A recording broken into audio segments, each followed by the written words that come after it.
कि हम अपने तमाम मेंबर्स को डायरेक्ट एक्सेस कर सकते हैं, मतलब कि जितने इसके अंदर वेरिएबल्स होंगे, जितने फंक्शन होंगे वो सारे पब्लिक हैं। ठीक है, तो लेकिन मॉड्यूल में कुछ चीज़ें प्राइवेट भी होती है, कुछ वेरिएबल ऐसे भी होते हैं जो इनको हमें आउटसाइड एक्सपोज करने की ज़रूरत नहीं होती। अगर आप अपने कुछ डाटा मेंबर्स को, कुछ फंक्शंस को प्राइवेट रखना चाहते हैं, तो आप ये पैटर्न यूज़ नहीं करेंगे, आप मॉड्यूल पैटर्न यूज़ करेंगे। तो अगर आपने ऑब्जेक्ट लिटरल पैटर्न बनाया है, तो how we can convert into module pattern? Very simple, हम इसको इफ़ी में कन्वर्ट करेंगे फंक्शन, और इफ़ी में जब बात करेंगे तो ये आपका दिस वन, इट बिकम इफ़ी। अब ये ऑब्जेक्ट लिटरल नहीं है, ये आपके लोकल वेरिएबल्स हो जाएंगे। Let person is equals to something, ये अब आपके, ये आप यू कैन चेक। इसी तरह लेट काउंटर, ये वो वेरिएबल है जो कि इस फंक्शन से बाहर एक्सेसिबल नहीं होंगे, इस फंक्शन के सिर्फ अंदर ही वो एक्सेसिबल होंगे। और ये जो जिनको आप एक्सेस करना चाह रहे हैं आउटसाइड, उनको आपने इससे क्या करना है, रिटर्न करवा देना है, लाइक वैसे ही लिखे रहने देना जैसे ऑब्जेक्ट लिटरल है, लेकिन आपने यहाँ पे इसको रिटर्न करवा देना है।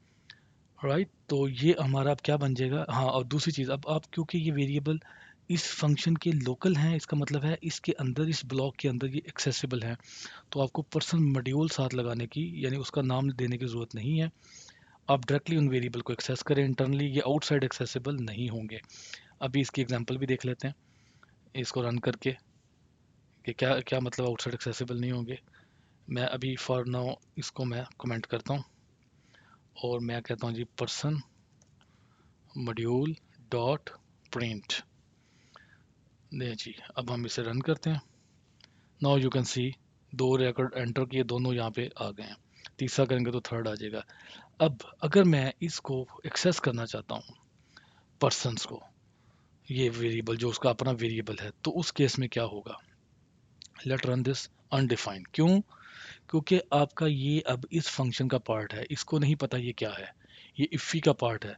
तो अब ये आपका मॉड्यूल बन चुका है, यानी आपके कुछ मेंबर्स, आपके डाटा मेंबर्स प्राइवेट, और जो आपको रिक्वायर्ड है वो आपने क्या कर देना है, पब्लिक आपने इसको कर देना है आपने, यानी उसको आपने एक्सपोज कर देना है, रिटर्न कर देना है। तो ये हमारा मॉड्यूल पैटर्न है। क्या किया हमने, ऑब्जेक्ट लिटरल पैटर्न से हमने कन्वर्ट किया into module pattern. It's a very simple, variables को आप यहाँ पे एज अ वेरिएबल डिक्लेयर करें, और ये इफ़ी बनाएंगे आप इसको।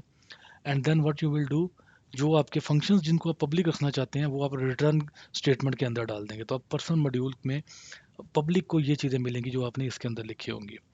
ठीक है जी, जो इसके अंदर नहीं होगा वो फंक्शन यूज़ भी नहीं कर सकते। अगर मैं प्रिंट के फंक्शन को यहाँ से निकाल के बाहर ले जाऊँ, लाइक दिस, जब आप बाहर लेके जाएंगे तो अब आपका ये ऑब्जेक्ट लिटरल नहीं बनेगा, बल्कि प्रिंट का फंक्शन बन जाएगा ऐसे, प्रिंट। ठीक है जी, ये प्रिंट का फंक्शन बन जाएगा लाइक दिस। अगर अब मैं प्रिंट करना चाहूँगा, तो ये देखें आपको ये अनडिफाइन ही कहेगा, क्योंकि वो आपने एक्सपोज ही नहीं किया हुआ, उसको है पता ही नहीं, print is not a function, right. तो ये हमारा क्या है, मॉड्यूल पैटर्न है। अभी ये भी चीज़ें पॉसिबल हैं, एक और इसके अंदर नेक्स्ट पैटर्न भी हम अभी देखेंगे कि आप चाह रहे हैं कि कुछ आप सारे फंक्शंस जो है ना वो अपने प्राइवेट लिखें, लेकिन जिन फंक्शन को आप चाहें सिर्फ उन्हीं को एक्सपोज करें, तो रिवीलिंग मॉड्यूल पैटर्न वो कहलाता है। तो नेक्स्ट हमारा टॉपिक रिवीलिंग मॉड्यूल पैटर्न होगा। आई होप ये मॉड्यूल पैटर्न की आपको समझ आ गई होगी। Let move to our next topic.